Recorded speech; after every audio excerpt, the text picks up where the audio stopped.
Morning, আজকে আমরা যাচ্ছি কলকাতা একটা বিশেষ কাজে। তো এখানে আমরা এখন গাড়ি রাখলাম। এই নাও টিকিট। আমরা এখন বসে আছি বোলপুর স্টেশনে। বলতেই ট্রেন হবে ওকে আসছে, এসে। আমরা অনেকদিন পর ট্রেনে উঠবো আজকে।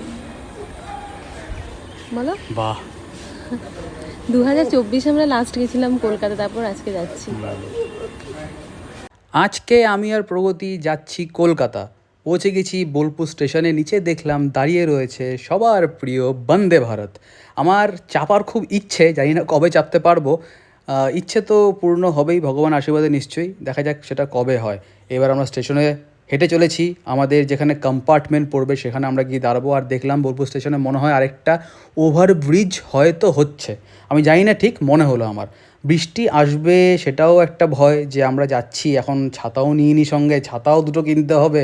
তো এটা ভাবতে ভাবতেই দেখলাম আজকে ইন্টারসিটি মোটামুটি ঠিক টাইমেই চলে এসছে আমাদের বোলপুরে। খুব খুশির খবর, কারণ ইন্টারসিটি প্রচণ্ড লেট করে আর যায়ও হচ্ছে গিয়ে ম্যাক্সিমাম গরুর গাড়ির মতো। বলে না যে ভগবানের উপর বিশ্বাস রাখলে অনেক কিছুই হয়। আমি চেয়েছিলাম মনে মনে যে এই সিটটা আমাদের পড়ুক, এই সিটটাই পড়েছে আজকে। অনেকবার এই সিটে বসে চা খাওয়ার খুব ইচ্ছে ছিল আমার, বাইরের প্রকৃতি দেখতে দেখতে। এত সুন্দর নেচার আমাদের এখানে, চারিপাশটা পুরো সবুজ হয়ে রয়েছে, ধান ক্ষেত জলে ভরে রয়েছে, আকাশে ভর্তি মেঘ। আর বলতে বলতেই চলে এলো কফি নিয়ে একজন দাদা। বললাম, দাদা দুটো কফি দিন। কফি খেতে খেতে বাইরে একটুখানি দৃশ্যটা উপভোগ করি। কফিটা সত্যি খুব ভালো ছিল আর দামটাও রিজনেবল। তাই আমরা দুজনে কফি খেতে খেতে গল্প করতে করতে বিস্কুটও খাচ্ছিলাম সঙ্গে। একটা মালকিস্ত বিস্কুট নিয়ে এসেছিলো প্রগতি, তো বেশ ভালোই লাগলো।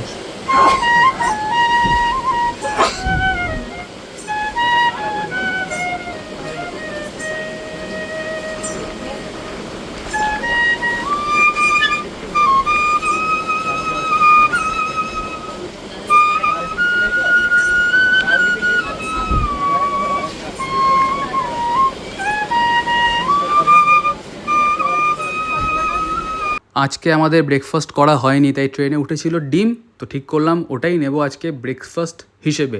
বাইরে কিন্তু সুন্দর গ্রিনারি আর ট্রেন মোটামুটি ঠিকঠাক স্পিডেই ছুটে চলেছে। এরপরে আরেকটুখানি খিদে পেলো, ঝালমুড়ি ট্রেনে উঠলে তো খাওয়া মাস্ট, তাই ঝালমুড়ি নিয়ে নিয়েছি। এটার মধ্যে দেখুন নারিকেলও কিন্তু অনেকটাই দেওয়া রয়েছে, আর এটা কিন্তু খেতেও বেশ ছিল। আর প্রগতির কিন্তু ঝালমুড়ি খুব ভাল লাগে, আমারও ঝালমুড়ি বেশ লাগলো। আর এটার মধ্যে যেহেতু অনেক কিছু ছিল মিক্স করা, খুব সুন্দর বানিয়েও ছিল, খেতেও বেশ ভাল লাগলো। আমাদের সামনে একজন বসেছিলেন, উনি মাঝখানে দেখলাম ওয়াশরুমে গেছেন আর মোবাইলটা এখানেই ফেলে চলে গেছেন। আমি ভাবছিলাম যে আজকে আমরা এখানে আছি, আমরা দেখে রাখছি, অন্য কেউ থাকলে তো মোবাইলটা চুরিই হয়ে যেত। তো মানুষকে একটুখানি বেশি কেয়ারফুল হতে হবে। হাওড়া ঢুকতে ঢুকতে ট্রেনটার মনে হলো চাকাটা খুলেই গেছে, এগোচ্ছেই না, আর বাইরে বৃষ্টি পড়ছে। আমি জানি হ্যাঁ, প্ল্যাটফর্মে হয়তো অন্য গাড়ি দাঁড়িয়ে রয়েছে বা জায়গাও পায়নি তাই দেরি হচ্ছে, কিন্তু এইটা একটা খুব বাজে যে 2 কিলোমিটার দূর থেকে হাওড়ার ট্রেনগুলো এত স্লো হয়ে যায় যে কি আর বলবো, কিছু বলার নেই। অ্যাট লাস্ট মোটামুটি 1 ঘন্টা লেটে পৌঁছালো ইন্টারসিটি হাওড়াতে। এবার আরেকটা বড় কাজ রয়েছে, সেটা হচ্ছে গিয়ে ট্যাক্সি বুক করা। আমরা বেশ অনেক আগেই নেমে গেছি হাওড়াতে, এখন আমরা ট্যাক্সির জন্য ওয়েট করছি। অনুরাগ ওলাতে বুক করেছে, আর সবাই এসে যেমন ছেঁকে ধরছে আর কি। আর কলকাতায় ভালোই বৃষ্টি হয়েছে আজকে, এই যে রাস্তার মধ্যে জল থই থই, বাট ওয়েদারটা ভালো। হাওড়াতে নেমে যাত্রী সাথীতে আপনারা বুক করবেন হচ্ছে গিয়ে ট্যাক্সি। ট্যাক্সিটা পাবেন হচ্ছে কার পার্কিং যেখানে, সেখান থেকে কিন্তু ট্যাক্সি আপনারা ধরতে পারবেন। একটা ওটিপি আসবে, ওখানে পুলিশ থাকে, ওদেরকে ওটিপিটা শেয়ার করবেন, ওরাই ট্যাক্সি আপনাদেরকে বলে দেবে যে হ্যাঁ এটার মধ্যে বসুন। একটুখানি ট্রিকি হতে পারে ব্যাপারটা, বাট ভেবে চিন্তে কাজ করলে কিন্তু দেখবেন খুবই ইজি। আমাদের সবার প্রিয় হাওড়া ব্রিজ আমরা এবার পেরোতে চলেছি। মা গঙ্গার আশীর্বাদ নিয়ে যাচ্ছি আজকে একটা কাজ সম্পূর্ণ করতে। দেখা যাক কত দূর কী করতে পারি। আর ওয়েদারটা বৃষ্টিরই হয়েছিল, কিছুক্ষণ আগে তো বৃষ্টি হয়েইছে। আমাদের টেনশন একটাই যে বেরোলে গাড়ি থেকে বৃষ্টি যদি পাই তাহলে কিন্তু পুরোটাই একদম মাটি হয়ে যাবে। হেঁটে বেড়াচ্ছিলাম বড় বাজারে, দেখলাম এখানে একটা হাত রিক্সা কিন্তু আমাদের সামনে সামনে যাচ্ছে। কত ব্যস্ত কলকাতা, এই দৃশ্যগুলো দেখে বোঝা যায় কারো কিন্তু সময় নেই যে এ ওর পেছনে কাঠি করবে বা এ ওকে ডিস্টার্ব করবে, নয়। দেখুন এখানে কত লোকের ভিড়, মানুষের ভিড় ভর্তি, সবাই নিজের নিজের কাজে ব্যস্ত। আমরাও একটুখানি আখের রস খেতে খেতে ব্যাপারটা এনজয় করছিলাম। কেমন খেতে রোলটা? হেভি খেতে না? ভর্তি পনির আছে একদম, ভর্তি পনির। এই যে দোকানটা এখানে অনেক কিছুই পাওয়া যায়, খাবার দাবার, নান টান পাওয়া যায়, চপ রুটি ফুটি অনেক কিছুই পাওয়া যায়, ফ্রাইড রাইসও আছে, সব ভেজ আইটেম। অভিনন্দন।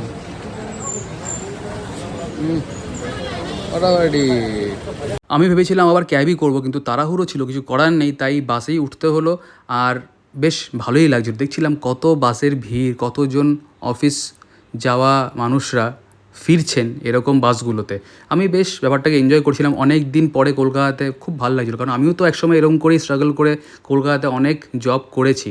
আর আজকে হাওড়া ব্রিজকে এরকম করে আবার দেখতে খুবই ভালো লাগছে। বর্ষায় জল টইটুম্বুর করছে একদম গঙ্গাতে, ভর্তি ক্রাউড হাওড়া ব্রিজে। এখানে ট্রাফিক সবসময় চলমান, এখানে দাঁড়াতে আপনারা পারবেনও না, পুলিশ এসে একদম ডান্ডা দিয়ে সরিয়ে দেবে। কিন্তু হ্যাঁ, হেঁটে গেলে একটুখানি দৃশ্য উপভোগ করতে করতে আপনারা যেতে পারবেন। বেশ কথা বলতে বলতে এবার কিছুক্ষণের মধ্যেই পৌঁছে যাবো আমরা হাওড়া স্টেশন। 8 নম্বর প্ল্যাটফর্মে দাঁড়িয়েছিল বিশ্বভারতী ফার্স্ট প্যাসেঞ্জার, ওটাতেই আমরা ব্যাক করছি। আমরা সিটগুলো পেয়েছিলাম একদম জানলার কাছেই, কিন্তু পিছনে বাথরুম 91, 92, যা স্মেল আসছিল, বাপরে বাপ। One eternity later. বাড়ি পৌঁছে গেছি আমরা 8:30টায়, তাই তো? 8:10 নেমেছি হচ্ছে গিয়ে স্টেশনে। বিশ্বভারতী মোটামুটি ভালো সময় এসছে একদম। তারপরে তো স্কুটি নিয়ে বাড়ি আস্তে আস্তে মোটামুটি 8:20, 8:30। তারপরে তো প্রগতি অনেক রান্নাবান্না করলো, ভাত বানালো, ডাল বানালো, আলু সেদ্ধ বানালো, চিকেনটা ছিল, এখানে কুমড়োর তরকারি, কুমড়োর ডাল, তরকারিটাও ছিল। আলু সেদ্ধ, চিকেন ছিল। তবে হ্যাঁ, আমাদেরকে কাকিমা অনেকবার করে বলেছিল কাকিমার কাছে খেতে। আমরা যেহেতু এতটা জার্নি করে আসছি তাই আর গেলাম না। কাকিমার জিনিসপত্রও ছিল তো। হ্যাঁ, জিনিসপত্রও ছিল। আর সব থেকে বড় ব্যাপার হচ্ছে ট্রেনের মধ্যে সবাই যা হ্যাঁচো হ্যাঁচো করছে, কেউ মাস্ক পরছে না, রুমালও নেই। তাই বাড়ি এসে একদম স্নান টান করে দিয়ে এখন খেতে বসলাম আর কি। হ্যাঁ, ভালোই গেছে আজকের দিনটা, কিছু অসুবিধা হয়নি। দেখা হবে খুব শীঘ্রই নতুন একটা ব্লগ নিয়ে। অনেক কিছু নতুন আসছে, ওইটা না